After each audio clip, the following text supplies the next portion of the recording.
ನಮ್ಮ ನಂದಿನಿ ಉತ್ಪಾದನೆಗಳು ಈಗಾಗಲೇ ಅಂತಾರಾಷ್ಟ್ರೀಯ ಮಾರುಕಟ್ಟೆಯಲ್ಲಿ ಉತ್ತಮವಾದಂತಹ ಮನ್ನಣೆಯನ್ನ ಪಡೆದು ಈ ಪ್ರಮಾಣವನ್ನು ಇನ್ನಷ್ಟು ಹೆಚ್ಚಿಸಲು ಕಾರ್ಯಕ್ರಮವನ್ನು ರೂಪಿಸಿ ಆ ರೈತನ ಈ ಹೈನುಗಾರಿಕೆಗೆ ಒಂದು ದೊಡ್ಡ ಶಕ್ತಿಯನ್ನ ನಮ್ಮ ಸರ್ಕಾರ, ಇಂದಿನ ಸರ್ಕಾರ ಇವತ್ತು ಮುಂದುವರಿಸಿಕೊಂಡು ನಾವು ಹೋಗ್ತಾ ಇದ್ದೇವೆ. ಇವತ್ತು 275 ಸಂಚಾರಿ ಪಶುವೈದ್ಯಕೀಯ ಘಟಕಗಳ ರೈತರು ಮನೆ ಬಾಗಿಲಿಗೆ ತೆರಳಿ ಆ ಒಂದು ವೈದ್ಯಕೀಯ ಸೇವೆಯನ್ನ ಮಾಡಲು ಈಗಾಗಲೇ ಕಾರ್ಯಕ್ರಮವನ್ನು ನಾವೆಲ್ಲ ರೂಪಿಸಿದ್ದೇವೆ. ಒಬ್ಬ ವ್ಯಕ್ತಿ ಯಾವ ಜಾತಿ ಯಾವ ಧರ್ಮ ಹುಟ್ಟಿದ್ರು ಎಂಬುದು ಮುಖ್ಯ ಅಲ್ಲ, ಎಲ್ಲರಿಗೂ ಕೂಡ ಸಮಾನ ಅವಕಾಶವನ್ನು ಸಿಗಬೇಕು. ಇದು ನಮ್ಮ ಸರ್ಕಾರದ ನೀತಿ ಕೂಡ ಆಗಿದೆ.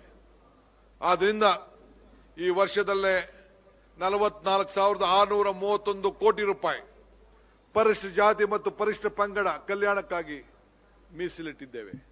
ಸಿದ್ದರಾಮಯ್ಯನವರ ಸರ್ಕಾರ, ಇಂದಿನ ಸರ್ಕಾರ ಇಡೀ ಭಾರತಕ್ಕೆ ಒಂದು ಮಾದರಿಯಾದಂತಹ ಕಾರ್ಯಕ್ರಮವನ್ನು ನೀಡಿತು ಅನ್ನೋದನ್ನ ಹೇಳಲಿಕ್ಕೆ ನನಗೆ ಬಹಳ ಹೆಮ್ಮೆ ಆಗ್ತದೆ.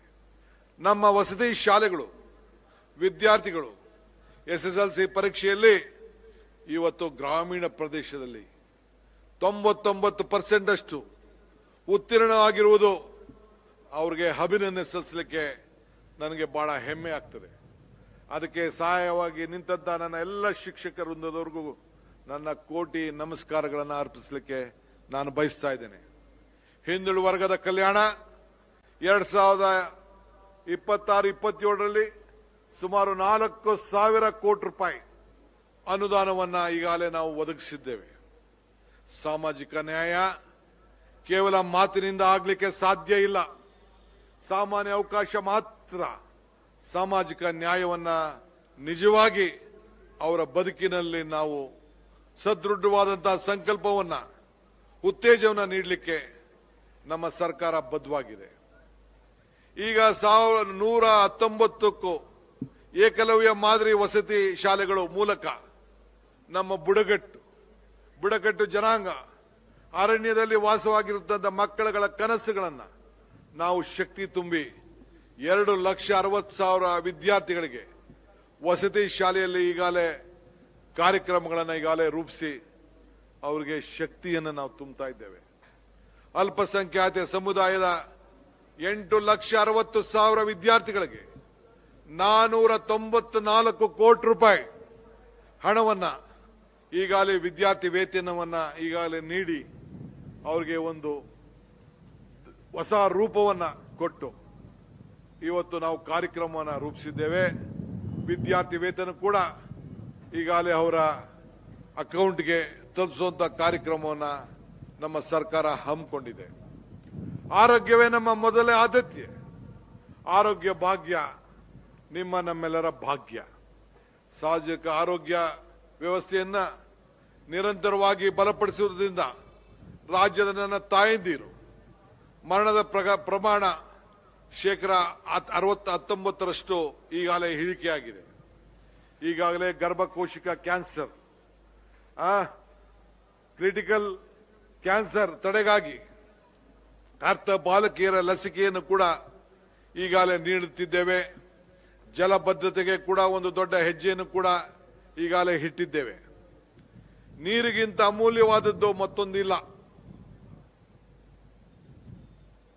ನಾನು ಹಿಂದೆ ಕೂಡ ಈ ಜಲಸಂಪನ್ಮೂಲ ಇಲಾಖೆ ಕೂಡ ಜವಾಬ್ದಾರಿಯನ್ನು ಹೊತ್ತಿದ್ದೆ. ಉಪಮುಖ್ಯಮಂತ್ರಿಯಾಗಿ ಕೂಡ 3 ವರ್ಷ ಕೆಲಸ ಮಾಡಿದ್ದೇನೆ. ನೀರು ಬಹಳ ಅಮೂಲ್ಯವಾದ್ದು. ಇವತ್ತು ಅದರಿಂದ ಜಲಭದ್ರತೆ ನಮ್ಮ ಸರ್ಕಾರ ಮೊದಲೇ ಆದ್ಯತೆ ಆಗಿದೆ.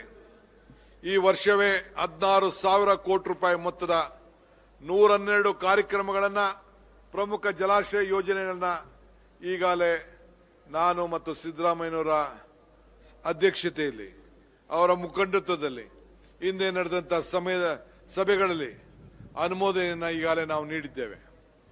ಎತ್ತಿನ ಹೊಳೆ ಈ ಯೋಜನೆ ಅನೇಕ ನನ್ನ ಸ್ನೇಹಿತರು ಟೀಕೆಗಳಿಗೆ ಒಳೆ ಮಾಡಿದ್ರು.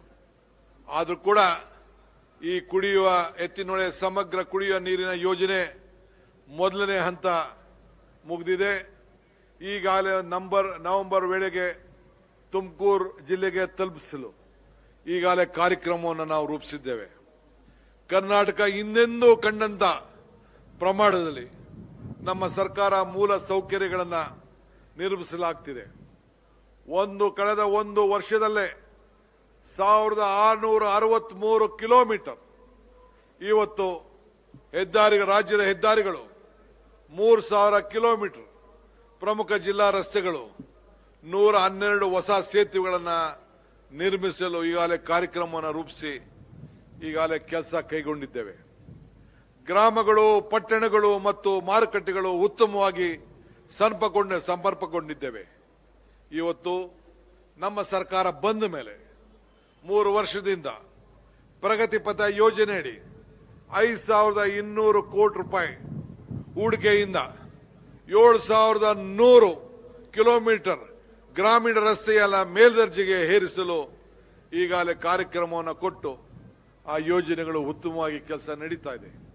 ಅದೇ ರೀತಿ ಕಲ್ಯಾಣ ಪಥ ಯೋಜನೆ ಕರ್ನಾಟಕದ 1550 ಕಿಲೋಮೀಟರ್ ರಸ್ತೆಗಳನ್ನು ನಿರ್ಮಾಣವನ್ನು ನಾವು ಮಾಡ್ತಾ ಇದ್ದೇವೆ. ಕರ್ನಾಟಕ ಆರ್ಥಿಕತೆ ಎಂಜಿನ್ ಆಗಿದೆ ಎನ್ನುವುದು ಬೆಂಗಳೂರಿನಲ್ಲಿ 1,56,000 ಕೋಟಿ ರೂಪಾಯಿ ಮೊತ್ತದ ವಿವಿಧ ಕಾರ್ಯಕ್ರಮವನ್ನು ಬೆಂಗಳೂರು ನಗರದಲ್ಲೇ ಈಗಾಗಲೇ ಮಂಜೂರಾತಿಯನ್ನು ಮಾಡಿದ್ದೇವೆ.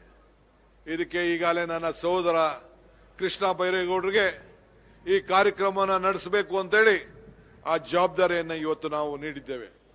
ಇಡೀ ವಿಶ್ವ ಬೆಂಗಳೂರನ್ನು ನೋಡ್ತಾ ಇದೆ.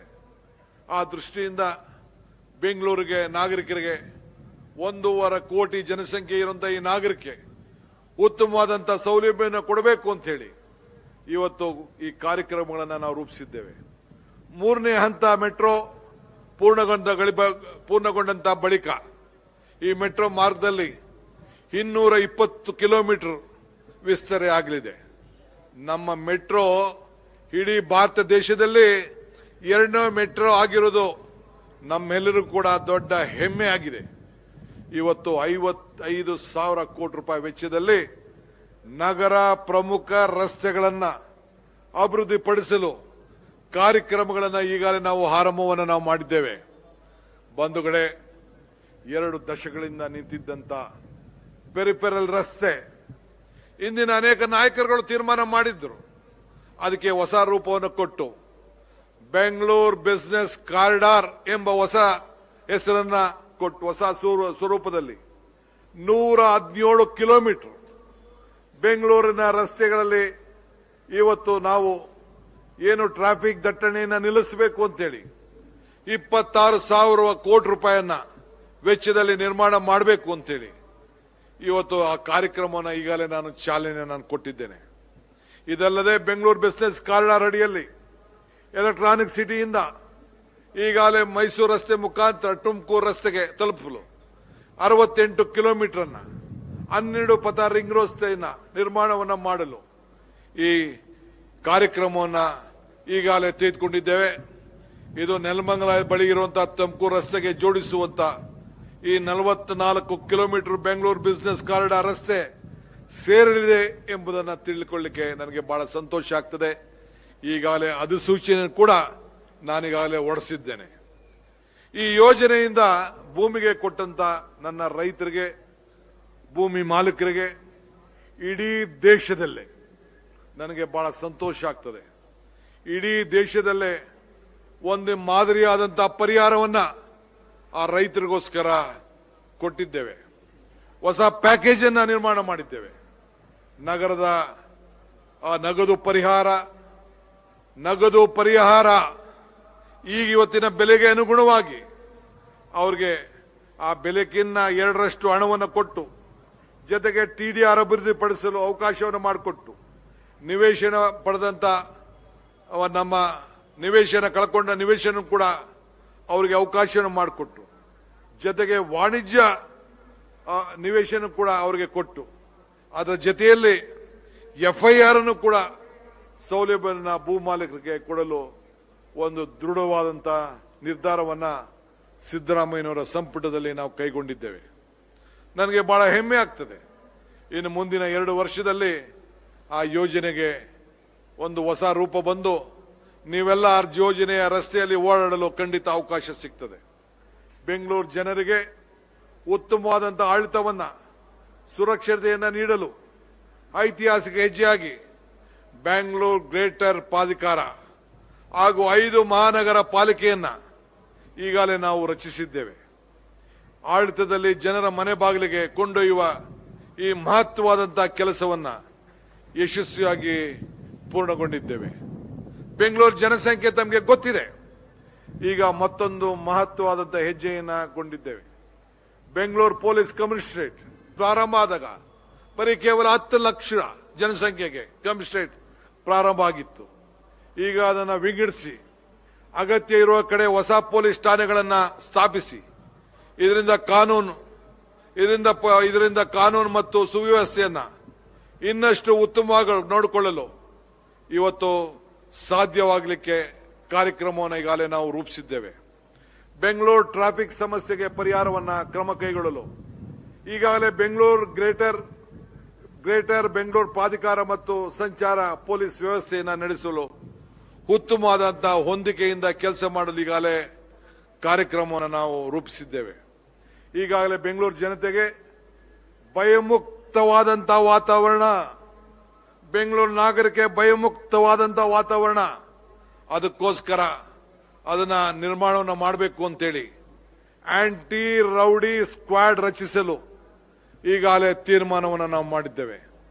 ಇಡೀ ವಿಶ್ವದ ಜನತೆ, ಹೆಣ್ಣು ಮಕ್ಕಳು ಯಾರೇ ಆಗಲಿ ಮಧ್ಯರಾತ್ರಿವರೆಗೂ ಸುರಕ್ಷಿತವಾಗಿ ಓಡಾಡಲು ಇಂಥ ಒಂದು ಬಲಿಷ್ಠವಾದಂತಹ ಕಾರ್ಯಕ್ರಮವನ್ನು ರೂಪಿಸಿದ್ದೇನೆ. ಈಗಾಗಲೇ ಬೆಂಗಳೂರು ಸಂಚಾರ ದಟ್ಟಿಯಿಂದ ಉಂಟಾಗಿರುವಂತಹ ಪರಿಸರ ಮೇಲೆ ಮಾಲಿನ್ಯ ಮತ್ತು ಕಡಿಮೆ ಮಾಡಲು ಲಾಲ್ಬಾಗ್ನಂತ 5 ಟ್ರೀ ಪಾರ್ಕ್, ಹೊಸ ಟ್ರೀ ಪಾರ್ಕ್, ನಮ್ಮ ಕಬ್ಬನ್ ಪಾರ್ಕ್ ಮತ್ತು ಲಾಲ್ಬಾಗ್ ತರ ಇರುವಂತ ಇನ್ನು ಹೊಸ 5 ಪಾರ್ಕ್ಗಳನ್ನು ನಿರ್ಮಾಣವನ್ನು ಮಾಡಲಿಕ್ಕೆ ಈಗಾಗಲೇ ನಾನು ಮತ್ತು ನಮ್ಮ ಅರಣ್ಯ ಇಲಾಖೆಯವರು ಜೊತೆಯಲ್ಲಿ ಚರ್ಚೆ ಮಾಡಿ ಇವತ್ತು ನಾವು ತೀರ್ಮಾನವನ್ನು ನಾವು ಮಾಡಿದ್ದೇವೆ. ಇವುಗಳಲ್ಲಿ ತುರಳ್ಳಿ ಅರಣ್ಯ ಪ್ರದೇಶ, ತೊಟ್ಟಿಕಲ್ಲು ಫಾಲ್ಸ್, ನೆಟ್ಟಿಗೆರೆ, BM ಕಾವಲು ಅರಣ್ಯ ಪ್ರದೇಶ ಮತ್ತು ಬಸವಾಂತರ ಮತ್ತು ಮಂಡೂರು ಜ್ಯೋತಿಪುರ ಇಲ್ಲಿ ನಾವು ನಿರ್ಮಿಸಲು ಈಗಾಗಲೇ ಕಾರ್ಯಕ್ರಮವನ್ನು ರೂಪಿಸಿ ಈಗಾಗಲೇ ಗುರುತನ್ನು ನಾವು ಮಾಡಿದ್ದೇವೆ. ಇದರ ಜೊತೆಯಲ್ಲಿ ಬೆಂಗಳೂರು ನಗರದ ಅಂತರ್ಜಲವನ್ನು ಹೆಚ್ಚಿಸಬೇಕು, ಕುಡಿಯ ನೀರಿಗೆ ಭದ್ರತೆಯನ್ನು ಹೆಚ್ಚಿಸಬೇಕು. ಅದಕ್ಕೋಸ್ಕರ 7 ಕೆರೆಗಳನ್ನು ಅಭಿವೃದ್ಧಿ ಮಾಡಬೇಕು ಅಂತೇಳಿ ಈಗಾಗಲೇ ತೀರ್ಮಾನವನ್ನು ನಾವು ಮಾಡಿದ್ದೇವೆ. ಅದಕ್ಕೋಸ್ಕರ ನಮ್ಮಲ್ಲಿ ಇದ್ದಂತ ಹೆಸರುಘಟ್ಟ ಕೆರೆ, ಬೆಟ್ಟದ ಕೋಟೆಯ ಕೆರೆ, ಹೊಸಕೋಟೆ ಕೆರೆ ಅತಿ ದೊಡ್ಡ ಕೆರೆ, ಯಲ್ಲಪ್ಪರ ಶೆಟ್ಟಿಯ ಕೆರೆ, ಬನ್ನೇರುಘಟ್ಟದ ಕೆರೆ, ಬಾಗ್ಲೂರು ಬೈರಮಂಗಲದ ಕೆರೆಗಳಿಗೆ ಹೊಸ ರೂಪವನ್ನು ಕೊಟ್ಟು ಪರಿಶುದ್ಧವಾದ ನೀರನ್ನು ಅಲ್ಲಿ ಇಟ್ಟು ಅಂತರ್ಜಲವನ್ನು ಹೆಚ್ಚಿಸಿ ಮುಂದಿನ ಬೆಂಗಳೂರಿಗೆ ಇದೊಂದು ಆಸ್ತಿಯಾಗಿ ಮಾಡಲು ಒಂದು ಪ್ರಯತ್ನವನ್ನ ಮಾಡ್ತಾ ಇದ್ದೇವೆ. ಬೆಂಗಳೂರಿನ ಫುಟ್ಪಾತ್ ಸ್ನೇಹಿ ಮತ್ತು ಕಸಮುಕ್ತ ನಗರವನ್ನು ಮಾಡಲು ಈಗಾಗಲೇ ಸರ್ಕಾರ ಅನೇಕ ಕಾರ್ಯಕ್ರಮವನ್ನು ಹಾಕೊಂಡಿದೆ. ಈಗಾಗಲೇ ಕೆಲಸ ಮಾಡ್ತಿದ್ದಾರೆ. ನಿತ್ಯವಾಗಿ ತಾವೆಲ್ಲ ಮಾಧ್ಯಮದಲ್ಲಿ ತಾವೆಲ್ಲ ಗಮನಿಸ್ತಾ ಇದ್ದೀರಿ. ಆದರೆ ಯಾರು ಕೂಡ ಪಾದಚಾರಿಗಳಿಗೆ ತೊಂದರೆ ಆಗಬಾರ್ದು. ಬದಿ ವ್ಯಾಪಾರ, ರಸ್ತೆ ಬದಿ ವ್ಯಾಪಾರ ಕೂಡ ಪ್ರತ್ಯೇಕವಾದಂತಹ ವ್ಯವಸ್ಥೆ ಮಾಡಲು ಈಗಾಗಲೇ ಕಾರ್ಯಕ್ರಮ ಕೂಡ ನಾವು ರೂಪಿಸಿದ್ದೇವೆ.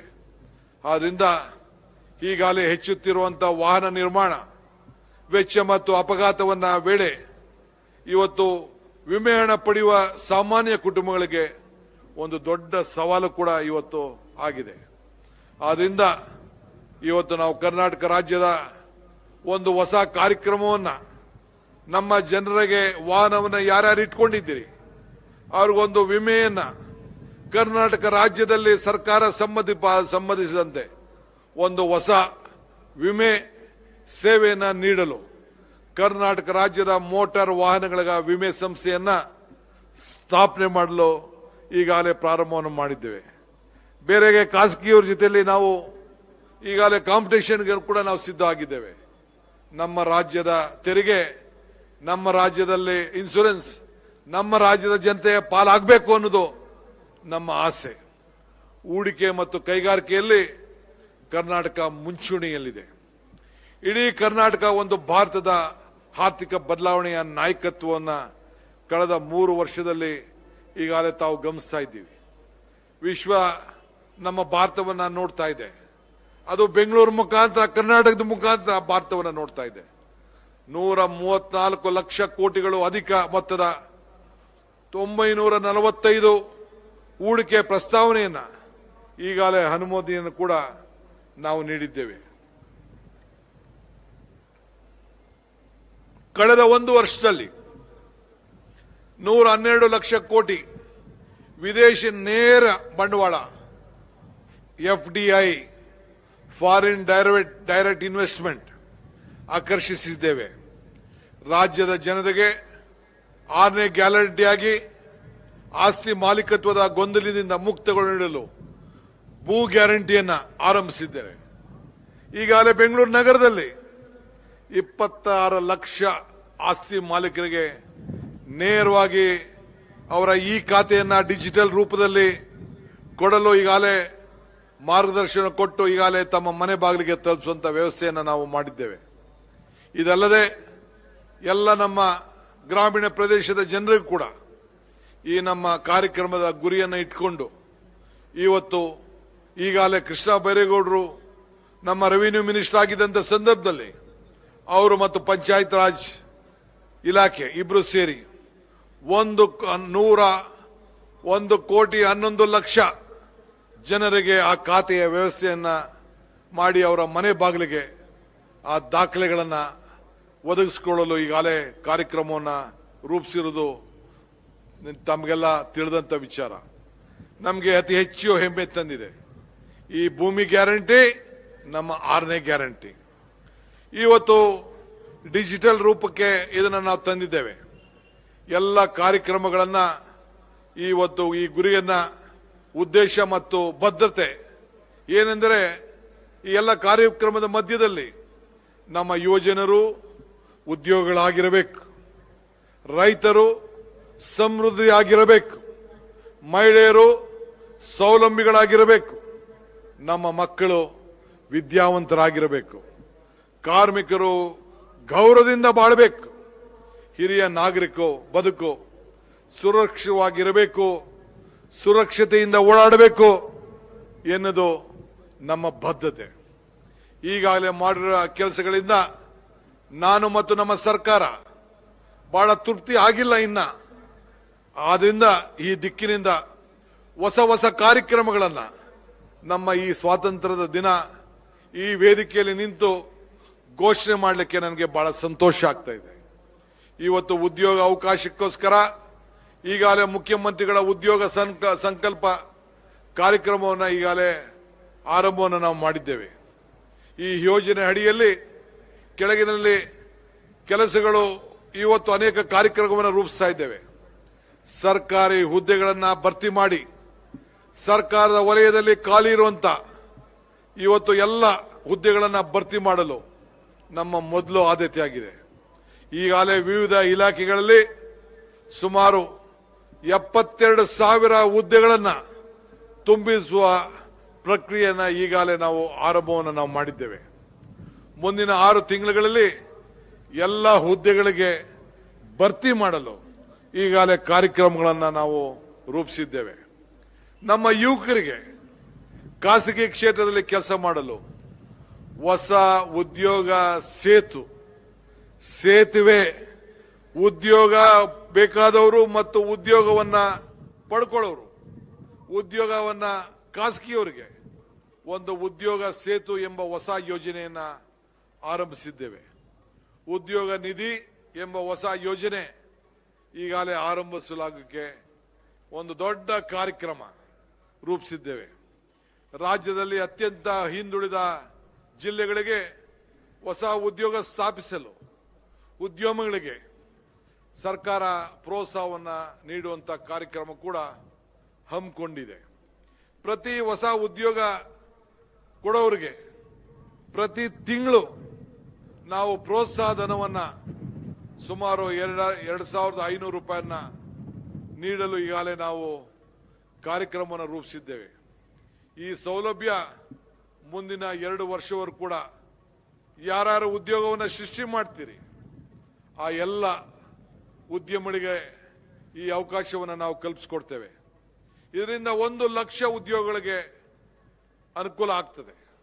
ಆದ್ರಿಂದ ಇದರ ಜೊತೆಗೆ ನಮ್ಮ ರೈತರು ಅನುಭವಕ್ಕೆ ಆಧುನಿಕ ತಂತ್ರಜ್ಞಾನದ ಶಕ್ತಿಯನ್ನ ಬೆರೆಸಲು ಮುಖ್ಯಮಂತ್ರಿಗಳ ರೈತ ಚೈತನ್ಯ ಯೋಜನೆಯನ್ನ ಈಗಾಗಲೇ ಘೋಷಿಸಿದ್ದೇನೆ.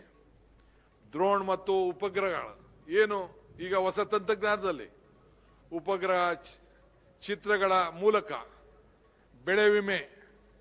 ಬೆಳೆ ವಿಮೆಯನ್ನ ಸಮೀಕ್ಷೆ ಮಾಡಿ ಈಗಾಗಲೇ ನಡೆಸಲಾಗುವುದು. ನೈಜ ಸಮಯ ಮಾಹಿತಿ ಆಧಾರದ ಮೇಲೆ ರೈತರ ಬೆಳೆಗೆ ಕೀಟ ಮತ್ತು ರೋಗದ ಬಾಧೆಗಳು ಹಾಗೂ ಮಾರುಕಟ್ಟೆಯ ಬಗ್ಗೆ ನಿಖರವಾದಂತಹ ಮಾಹಿತಿಯನ್ನ ಈಗಾಗಲೇ ನೀಡಲು ಕಾರ್ಯಕ್ರಮವನ್ನು ಈಗಾಗಲೇ ನಾವು ರೂಪಿಸಿದ್ದೇವೆ. ರೈತ ಮಿತ್ರ ಇದೊಂದು ಹೊಸ ಯೋಜನೆ. ರೈತ ಮಿತ್ರ ಎಂಬ ಹೊಸ ಕಾರ್ಯಕ್ರಮ ಅಡಿಯಲ್ಲಿ ನಮ್ಮ ಸಣ್ಣ ರೈತರಿಗೆ ಕೃಷಿ ಯಂತ್ರಗಳನ್ನು ಬಾಡಿಗೆಗೆ ಪಡೆಯಲು ಅವಕಾಶವನ್ನು ಮಾಡಿಕೊಡಲಾಗುವುದು.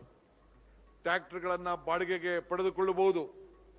3 ಎಕರೆ ಅಥವಾ ಅದಕ್ಕಿಂತ ಕಡಿಮೆ ಭೂಮಿ ಒಂದು ರೈತರಿಗೆ ಸಬ್ಸಿಡಿ ಶುಲ್ಕದಲ್ಲಿ 50% ಸಬ್ಸಿಡಿ ಶುಲ್ಕದಲ್ಲಿ ಎಲ್ಲ ರೈತರಿಗೂ ಕೂಡ ಟ್ರ್ಯಾಕ್ಟರ್ನಲ್ಲಿ ಉಳುಮೆ ಮಾಡಲು ಒಂದು ಅವಕಾಶವನ್ನು ಕೊಟ್ಟು ಅದಕ್ಕೆ ಸಬ್ಸಿಡಿಯನ್ನು ನೀಡಲು ಒಂದು ಹೊಸ ಕಾರ್ಯಕ್ರಮವನ್ನು ರೂಪಿಸಿದ್ದೇವೆ.